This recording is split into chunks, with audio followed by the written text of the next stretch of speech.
नमस्कार, IBC 24 देख रहे हैं आप और मैं हूं आपके साथ अविनाश कर। यह है एमपी का खास बुलेटिन। मध्य प्रदेश में आज क्या हुआ, इस बुलेटिन की शुरुआत करेंगे 7 बजे की 7 बड़ी खबरों के साथ। तो शुरुआत करते हैं, क्या है वो 7 बड़ी खबरें, सिलसिलेवार तरीके से आप तक पहुंचाएंगे। पहली बड़ी खबर, पूरा मध्य प्रदेश जिस तरफ देख रहा है कि मयंक जो 70 फीट गहरे गड्ढे बोरवेल के गड्ढे में फंसा हुआ है, उसका रेस्क्यू ऑपरेशन जारी है। 60 फीट तक गड्ढा खोद लिया गया है। क्या है अपडेट, रिपोर्टर लाइव के जरिए बताएंगे। इसके अलावा यह भी बताएंगे कि महज 20 लाख रुपए के लिए एक पत्नी ने अपनी ही पति की हत्या कर दी और इसे हादसे में तब्दील करने की कोशिश की थी। यह भी बताएंगे कि कहां मिले हैं कीड़े वाले नूडल्स। चाइनीज लवर के लिए एक खबर है, कीड़े वाले नूडल्स मिले, अपडेट बताएंगे। आरटीओ एजेंट की दादागिरी भी देखने को मिली है, वीडियो सामने आया है। इसके अलावा भोपाल के मस्जिद में अंदर में मोदी मोदी के नारे लगे हैं, 400 पार का नारा लगा है। खतरनाक आदमी कौन है भैया? इस चुनावी मौसम में नारे और वादों का मौसम चल रहा है, इसमें खतरनाक आदमी किसे बता दिया गया। इसके अलावा भारतीय जनता पार्टी और कांग्रेस में लगातार चुनाव प्रचार के दौरान एक दूसरे पर वार पलटवार हो रहा है, तफसील से बताएंगे पूरा अपडेट।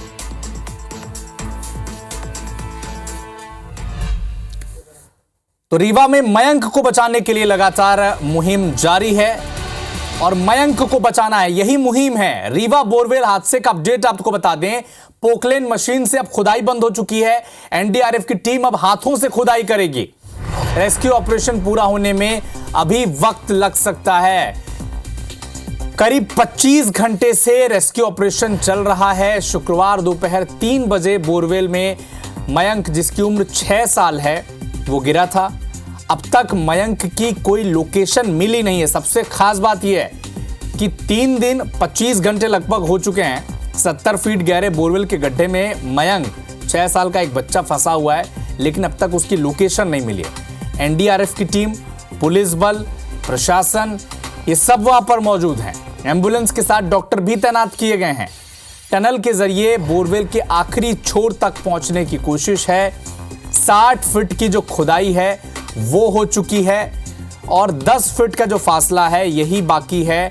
आखिरी छोर में मयंक है, टनल के जरिए मयंक तक पहुंचने की कोशिश है।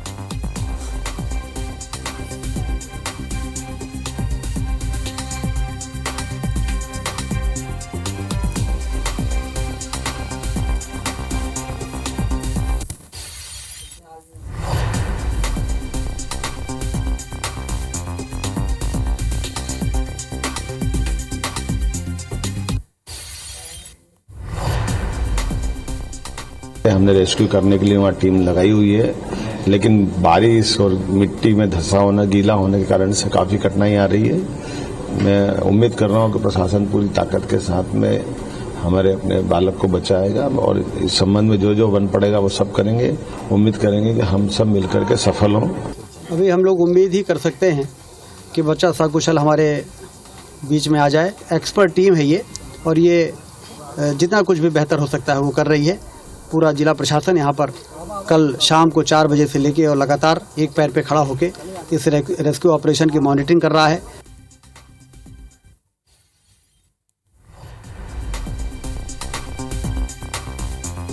मृदुल पांडे हमारे सहयोगी इस वक्त हमारे साथ फोन लाइन पर जुड़े हुए हैं।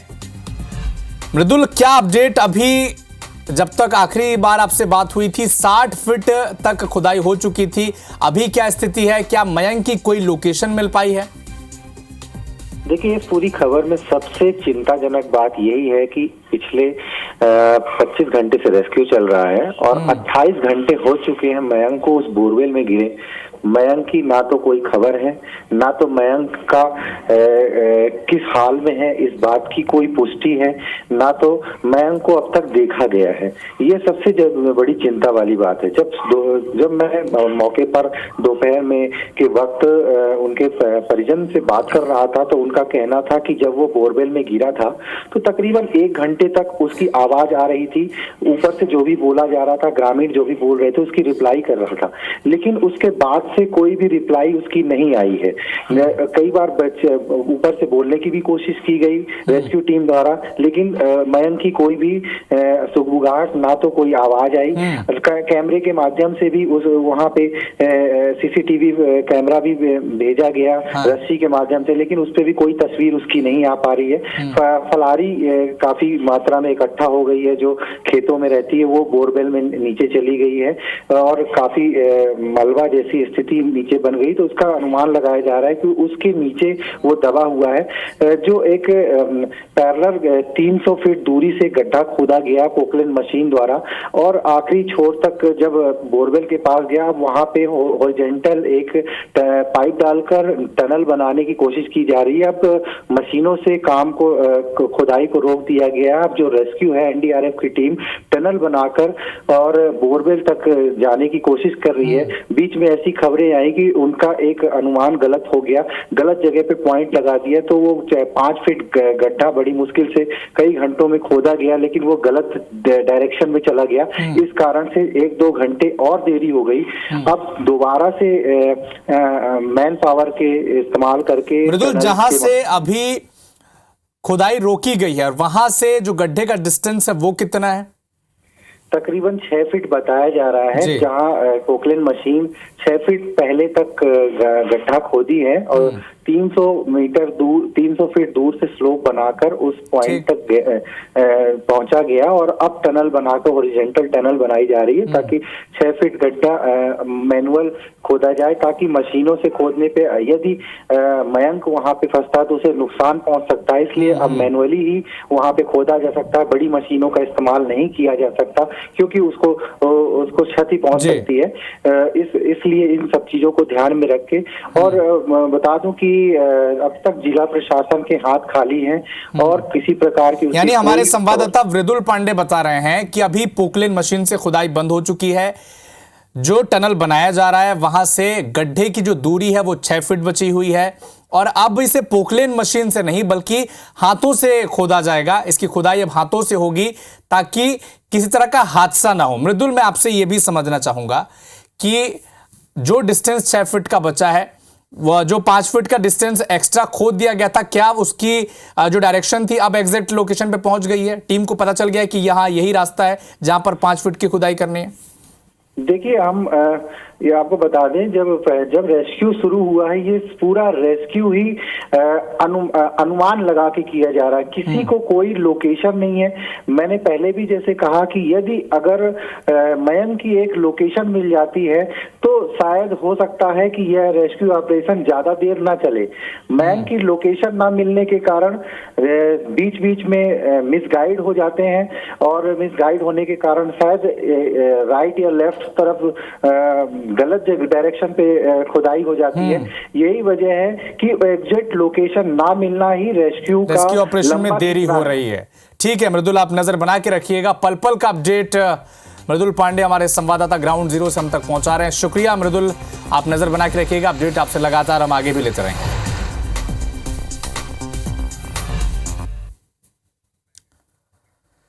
इधर मौजूदा वक्त में रिश्तों की डोर इतनी कमजोर हो रही है कि पैसों के लालच में से कोई भी तोड़ रहा है। और ऐसा एक चौंकाने वाला मामला सामने आया ग्वालियर शहर से, जहां एक पत्नी ने अपने ही पति की हत्या कर दी। और इसकी रकम क्या थी? इस हत्या को तोड़ने के पीछे की रकम महज 20 लाख रुपए। 20 लाख रुपए की पॉलिसी को हथियाने के लिए एक पत्नी ने अपने ही पति की हत्या कर दी। लेकिन कहते हैं ना कि पुलिस के हाथ बड़े लंबे होते हैं, वो अपराधियों तक पहुंच ही जाते हैं। और ऐसा इस केस में हुआ और अब आरोपी जो पत्नी है और अपने 3 सहयोगियों के साथ जेल की सलाखों के पीछे है। एक रिपोर्ट आप देखें।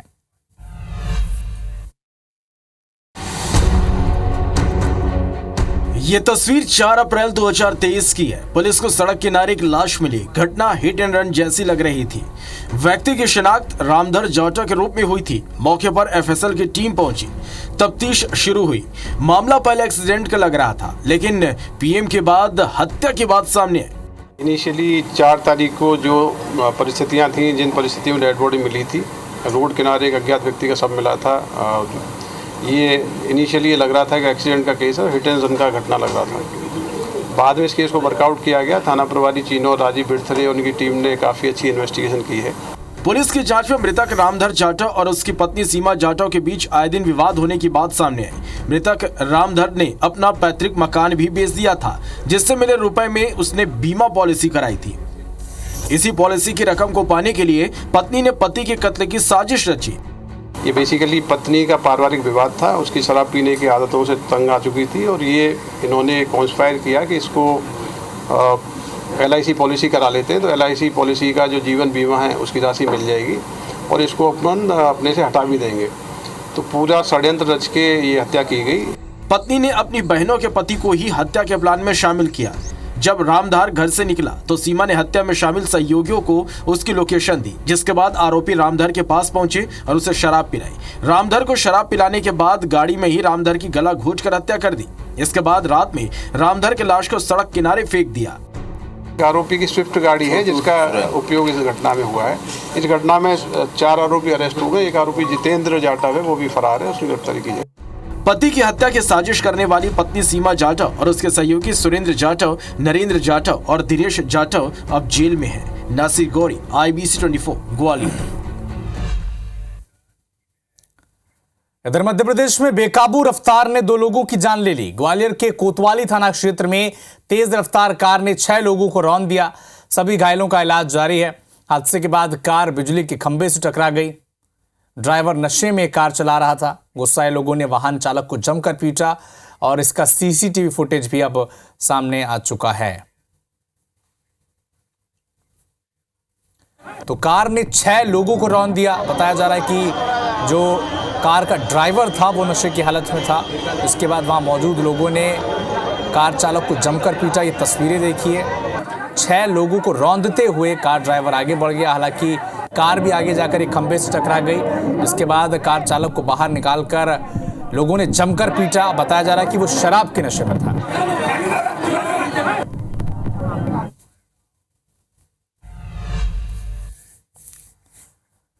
सीहोर में खाद्य अधिकारियों ने सागर रेस्टोरेंट का औचक निरीक्षण किया। इस दौरान अफसरों को साफ सफाई नहीं मिली। उन्होंने नाराजगी जताई। साथ ही नूडल्स को सैंपल के तौर पर लिया गया। दरअसल कुछ दिन पहले एक ग्राहक अपने बच्चों के साथ रेस्टोरेंट गया था, जहां उसे नूडल्स में कीड़े मिले थे। ग्राहक ने इस घटना का वीडियो बनाकर खाद्य अधिकारियों तक शिकायत की, जिसके बाद रेस्टोरेंट का औचक निरीक्षण के लिए अधिकारी पहुंचे थे। अधिकारी ने मामले पर कहा है कि अगर नूडल्स में खराबी पाई गई तो एक्शन लिया जाएगा। तो ये जो वीडियो है ये दरअसल कुछ दिन पहले का है। एक ग्राहक यहां पर नूडल्स खाने के लिए गए हुए थे। उनके नूडल्स में कीड़े मिले, जिसका वीडियो उन्होंने बनाया। खाद्य अधिकारियों को इसकी शिकायत की, जिसके बाद अब औचक निरीक्षण के लिए फूड इंस्पेक्टर जो है वो मौके पर पहुंचे थे और अब सैंपल लिए गए हैं।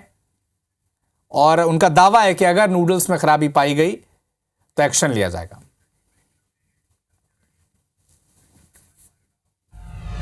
मुख्यमंत्री डॉक्टर मोहन यादव ने शनिवार को शहडोल लोकसभा क्षेत्र के बीजेपी प्रत्याशी के पक्ष में चुनावी रैली की।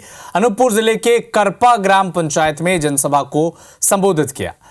बीजेपी के प्रत्याशी हिमाद्री सिंह के पक्ष में वोट मांगे। मुख्यमंत्री ने कांग्रेस पर तीखा हमला बोला और बीजेपी सरकार के काम की तारीफ की। कहा कि कांग्रेस ने केवल झूठ बोलने का काम किया है। गरीबों को पक्के मकान मोदी सरकार के कार्यकाल में मिले हैं। कांग्रेस के लोग एक के बाद एक झूठ बोलते रहे। कहने के लिए वो बोलते क्या है? वो बताते कि हम आदिवासियों की जिंदगी बदलेंगे। 60 साल तक सरकार चलाने के बाद भी आदिवासी भाई बहन को उनके गांव के अंदर पक्का मकान देने की हिम्मत नहीं हुई। पक्का मकान देने की, अगर पक्का मकान देने का निर्णय किसी ने किया है तो हमारे नरेंद्र मोदी जी के शासनकाल में हुआ है। भोपाल की मस्जिद हैदरी अलीगंज में बीजेपी प्रत्याशी आलोक शर्मा की मौजूदगी में हर हर मोदी, घर घर मोदी के नारे गूंज उठे। मस्जिद में पीएम मोदी के पोस्टर भी लहराए गए। बोहरा समाज के लोगों ने हर हर मोदी, घर घर मोदी, मोदी है तो मुमकिन है, अब की बार 400 पार, ये सब नारे वहां पर लगाए गए। इधर कांग्रेस इस वीडियो के सामने आने के बाद कह रही है कि बीजेपी वाले गला दबाकर किसी से कुछ भी बुलवा सकते हैं, जबकि वोट देने का जब वक्त आएगा तो मुस्लिम समाज के लोग कांग्रेस पार्टी को वोट देंगे। जबकि बीजेपी कह रही है कि सबका साथ, सबका विकास का कमाल है। मोदी है तो, मोदी है तो, मोदी है तो। देखिए, कांग्रेस ने शुरू से तुष्टिकरण की राजनीति करी, एक वर्ग विशेष को साथ में लेकर चलने की राजनीति करी।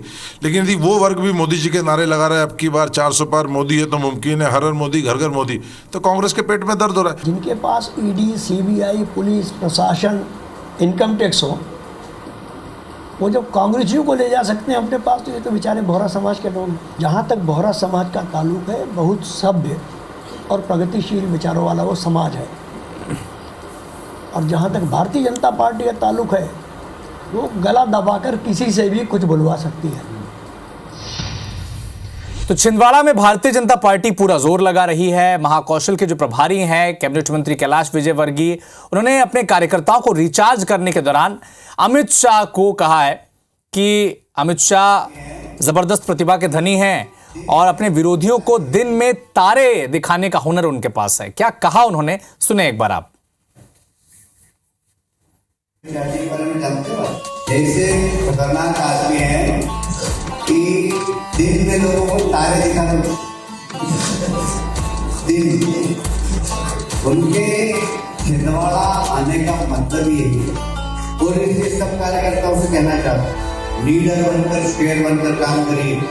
गृह मंत्री जी यही संदेश देने आए, सब कार्यकर्ता शेयर करके काम करेंगे। भारतीय जनता पार्टी का कार्यकर्ता शेर है, भारतीय जनता पार्टी का कार्यकर्ता शेर है।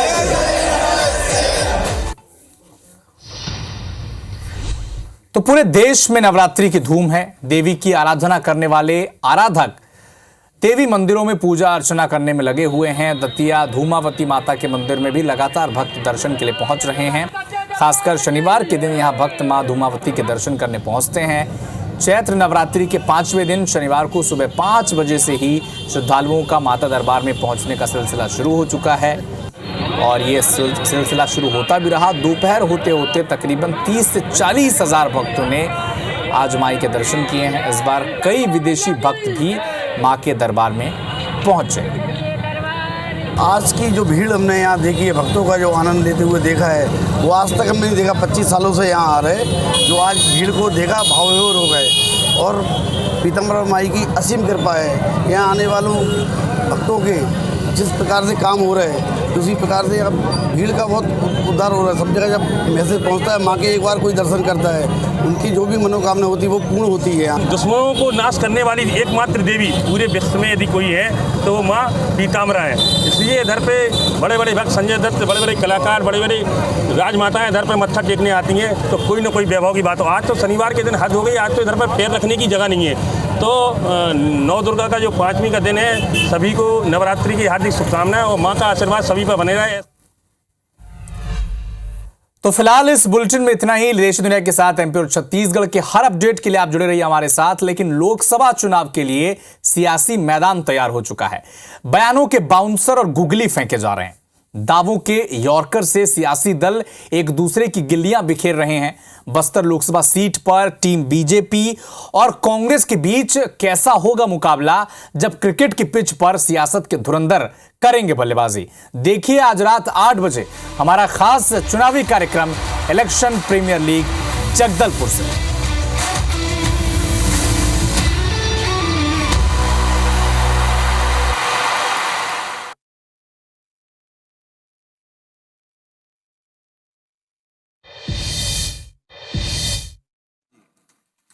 तुलसीदास को हमने नहीं देखा, लेकिन तुलसीदास ने पूरी रामायण में जो चित्रण किया है, जो बातें बताई है, हमारे राज परिवार के सम्मानित सदस्य भी जोरदार तालियां बजाएं, इनका अभिनंदन करें।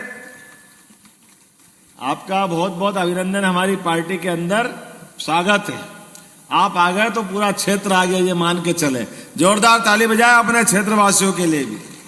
और ये पूरे आयोजन के सूत्रधार, जिनके निमित्त हम यहाँ हैं, और हम सब जानते हैं इनका नाम ही इतना अच्छा है, मोदी जी की सरकार। अपन तो देव मार्ग वाले लोग हैं, तो देव मार्ग की देव पूजा बगैर गणेश पूजा से होती नहीं है। जोरदार तालियां बजाओ गणेश सिंह जी के लिए, जिनका नाम मात्र से भगवान की दया से माता पिता ने नाम रखा होगा, लेकिन कितना शुभंकर नाम।